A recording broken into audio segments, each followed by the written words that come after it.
mapambano, mapambano, bado mapambano, mapambano, mapambano, bado mapambano.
Our beautiful ladies, how are you? Yeah.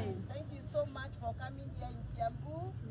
We recognize your effort and the keenness in this case. My name is Wamuchomba, and I am here in my capacity as a woman and as a leader in this county.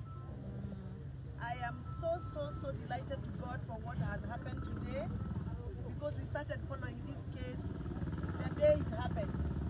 I was serving as the county woman representative then for Kiambu County. I participated in all the processes of ensuring that Njambi was treated to our efforts, to our capability then. We lost her. We buried her in Gatundu. And I have become a friend of the family, and I've been following this case. Even last month I was here in the morning, and I'm happy that the uncles and the family, the Shosho and the Mukayo today are here. And we have done our best as the women of Kenya to try and put our resolve together to end femicide in Kenya. Yes! Our resolve must not only be registered here in Kiambu County, but should be registered in the whole of this country. Yes!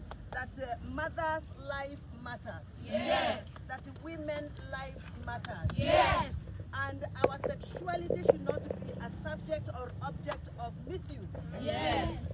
And we believe that the Constitution of Kenya has enshrined our rights correctly, and therefore every implementer of that Constitution must respect women's rights. Yes. So today we uphold the resolute of the judge of the Honorable Court for the judgment, and we have accepted the kind of judgment that we have received today, and we are waiting for the day of sentencing, which we appreciate is not going to be more than 14 days. Yes. We are glad that Her Excellency Chief Justice Martha Koome has proven to us that justice along issues of GBV and femicide are now being served as they deserve. Yes. We appreciate the leadership of Her Excellency Justice Martha Koome. Thank you for bringing the revolutions and the new changes and procedures in our courts, and we are happy that our judges are now complying with the Constitution of Kenya in defense of people's human lives. Yes. As a leader and as a woman leader in this country, I must say that it is our time now to consolidate our fight against femicide, both from the political arena and from the civil society arena. Yes! It is no longer a civil society issue when women are killed. Yes. It is no longer a civil society issue when our children are raped. Yes. It has to be the forces of everybody. All stakeholders must come in place. And that is why, as a politician, I had to stop attending funerals in my constituency to come here today to give you the voice that you need of amplification so that we can all solidly come together and say no to femicide in Kenya. Yes! Maybe you can put it Now, before I conclude and speak in another language, I want to say this. I want to say that women of Kenya have struggled and suffered enough. Yes. There are so many cases like Njambi's cases that have gone under the files and we don't know what is going on. Yes. We must make sure that we get the right registries updates on every individual case in the courts of this country. Yes. Just like we have a meteorological department telling us that it's going to rain, we also want to get some updates from the court on a weekly basis. What femicide-related cases are in line for judgment, so that we can also keep track of what is happening in our country. Yes. So we demand from our court a clear update on a weekly basis on all the court cases that have been filed in this country, so that that woman of Turkana who has no access to court facility like ourselves today can also get justice as we have gotten justice today.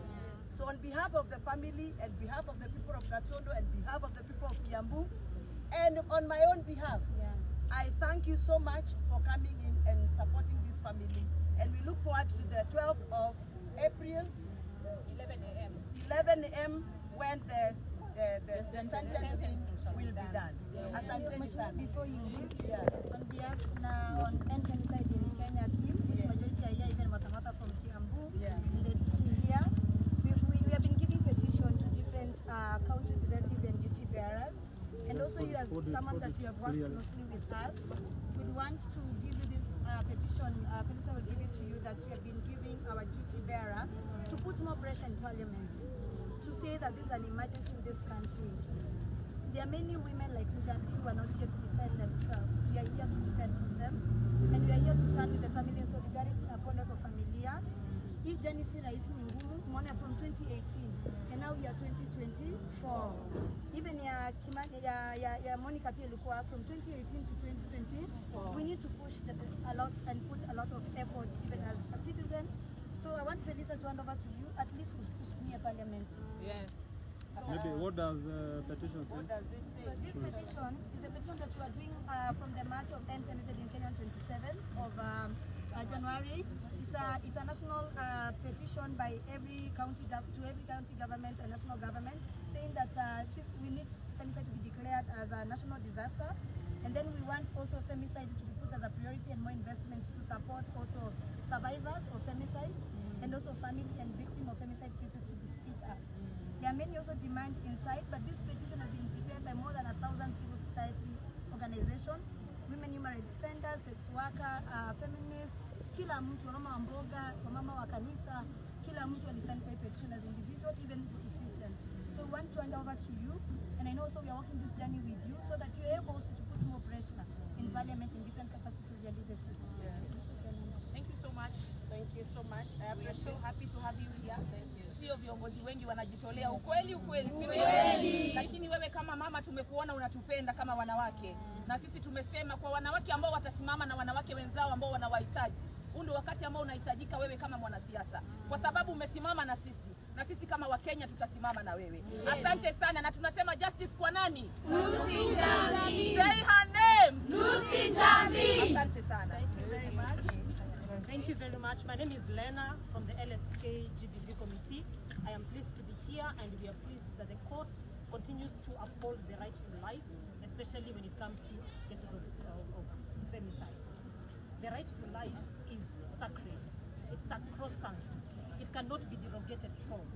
And so we are asking the national government and other stakeholders to turn their attention to what is happening. We need all stakeholders to come together, because time and time again, we are responding to cases of femicide, but what about preventive measures?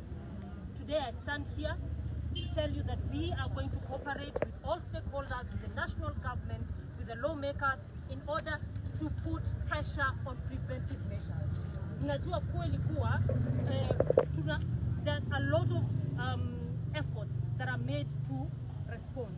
Tuko na mahospitali, tuko na nini, but what about preventive measures? Tuende pale kwa community to get to understand what led us here. Every week we see on the news somebody has died. A lady has died. A lady leaves her home, she dies. A lady in her home dies. Yeah?